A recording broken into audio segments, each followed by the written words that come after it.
Hey, welcome back everybody. This is Mandy. Sorry about my voice. I'm still dealing with my voice. So I wanted to share a color test with you guys. I already have my pillow paint down. And that's Amsterdam Turquoise Blue. I believe I got this color inspiration a while back from somewhere else. This is Arteza Pearl Turquoise.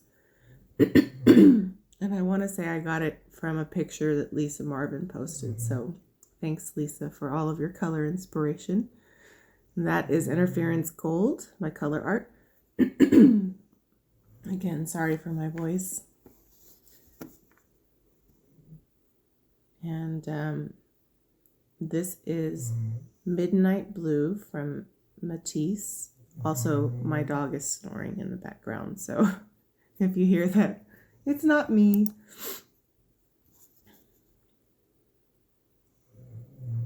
She's really snoring too. I tried to wake her up. This is Silver from Amsterdam. I was going to use the Arteza Silver, but I already had this mixed up from a previous pour and I really need to use it. So, excuse me, my throat is really scratchy today. This is Australian Blue Gum by Matisse. So sorry about my voice. And this is Golden Honey from Prizm Pour. So obviously I took the color ideas, but I modified with the colors that I have. This is my first time using the Golden Honey from Prizm Pour, and I really like it. I was torn between trying to do a light gold cell activator, so I decided to go ahead and do this. Now my white cell activator is Amsterdam Titanium White, but it is a couple weeks old, so it's not going to perform super well, but it was still functional and I was almost done using it. So since I just wanted to kind of see how the colors turned out for the set, and I was only going to do a quick set of coasters, I went ahead and used it. I'm blowing it out there with the world's smallest blower. I take the little nose attachment off. Sorry about my head. And this is sped up about twice as fast. But look at that Prizm Pour color. It's phenomenal. So I love the Egyptian coin for a rich gold. And this is great for like a lighter gold. Which is great because I use Amsterdam light gold a lot in pours because I like the color. My other dog just came over here.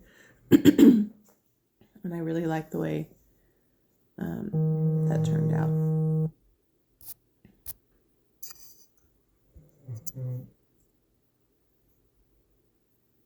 I love the color palette together. I love the way the Midnight Blue brings some rich blue up from the bottom, but there's still the soft blue. I was thinking about, I wonder what would happen if I switched around the layering a little bit, and maybe used a gold cell activator instead of a white cell activator. So that's the first one. Here comes the second one. Obviously I do a lot of color testing on tiles because then I can go ahead and create a set of coasters from them and they turn out beautiful. Excuse me, so sorry. And then I can come back and refer back to the video if I want to try a larger piece. So here's the second one, Turquoise Blue. Sorry about my throat, guys. Arteza Pearl Turquoise. We're going to come in with the Interference Gold.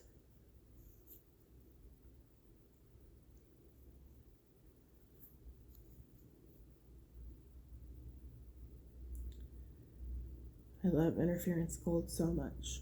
That one's from Colourarte, of course. Excuse me.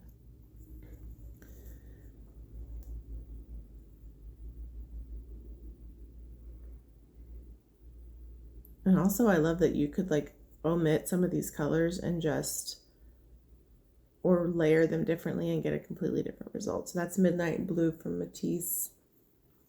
I love Matisse paints a lot. That's the Silver from Amsterdam. Australian Blue Gum from Matisse. And Golden Honey from Prizm Pour. Such a beautiful color. And it's so sparkly. And then White Cell Activator.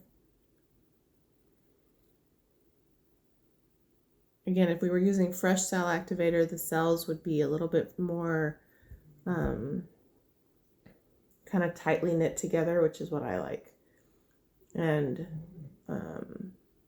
the webbing, for lack of a better term, would kind of hold its structure better because it would have been a more fresh mixture of the cell activator. But I didn't really want to waste the little bit that was left. My dog is really snoring at this point, so if you hear her, sorry. Sorry about my big head. I've been working on trying to not use so much cell activator so I don't get those big blobs of it in the middle, but it's a work in progress, I suppose.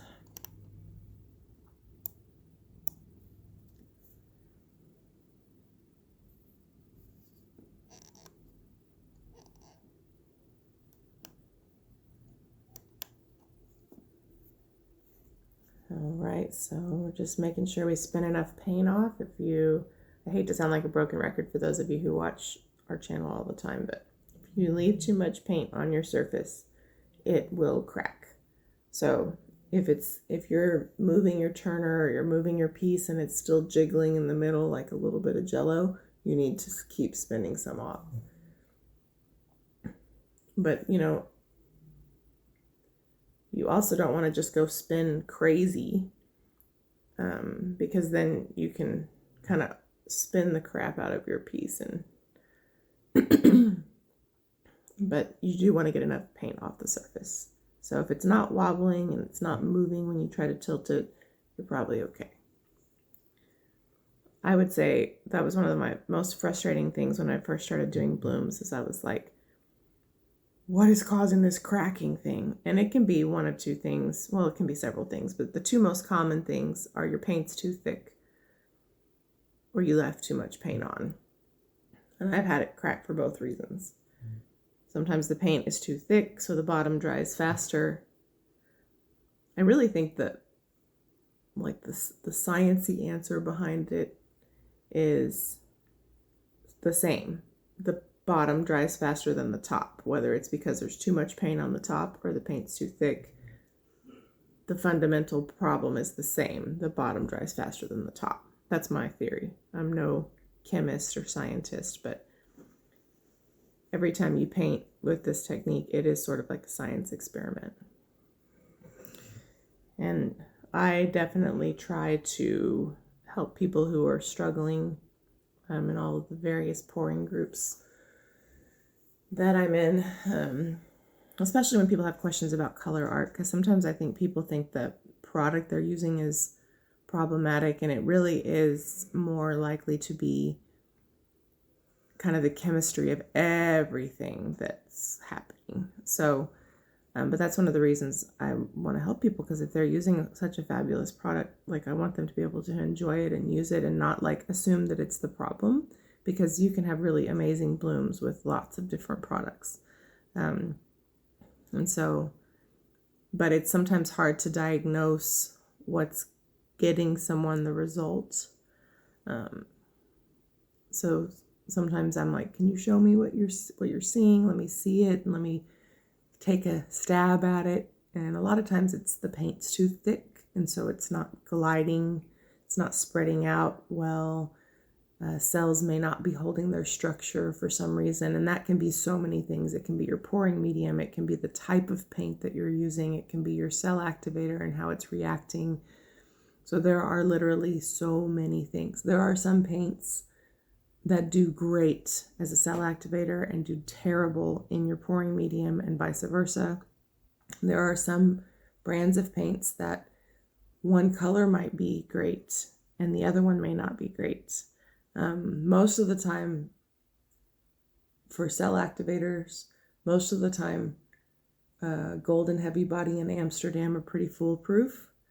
But I've seen people asking questions about like using craft paint and stuff in a cell activator. I probably would not do that because you're going to have the quality of your paint and the pigmentation in your paint is going to make a difference in the elasticity and the structure of your paint. And so while those are fine for like paint pouring, they're probably not going to be fine for the cell structure. So here comes our last one. Like I said, I sped this up significantly for you guys because, I mean, they're just 4 tiles, but never fails. I'll just do like one on camera and then the last one is like magical. And I'm like super mad that I didn't record it because, you know, it's sad. If you haven't taken Shelley's class, there's a 15% off promo code in the description box below. There's also a 20% off promo code for everything on Colourarte's website in the description box below. I also try to list as many things as I use that you can purchase from somewhere like Amazon or whatever. So that way it kind of takes the guesswork out.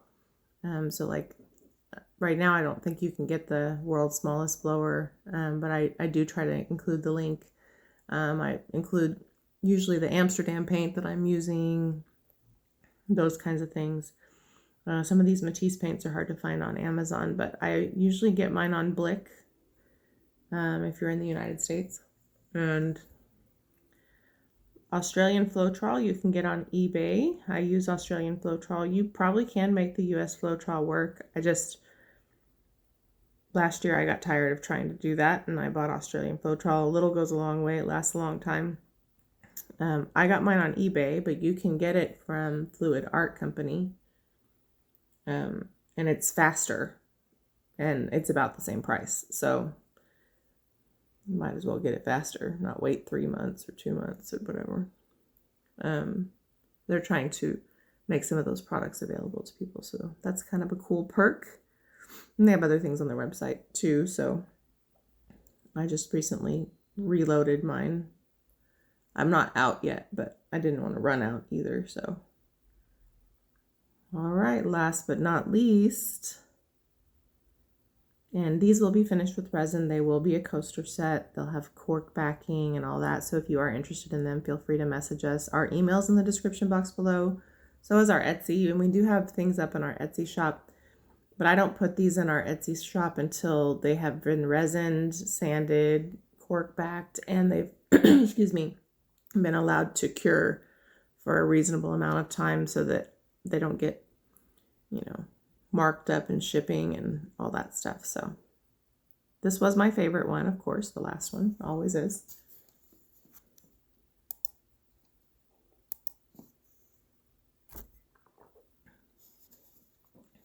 So what I do, like this was late last night, so while I was waiting for my stuff to come back in the center, I'm cleaning up my mess. I'm putting my lids on my paints and putting things away.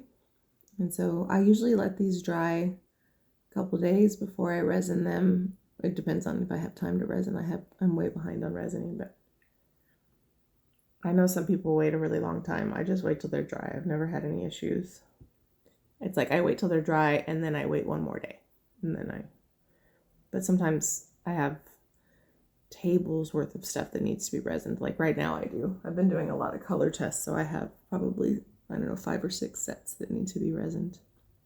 Also, I always forget to tell you guys, we have a Fluid Art group on Facebook. We'd love for you to join. It's called Fluid Art Friends, and the link is below. You're welcome to share your beautiful pieces and relevant YouTube videos, just no sales and all that stuff. So there's our last one. And I tried to turn off the light to give you a close-up. Thanks for watching, everybody.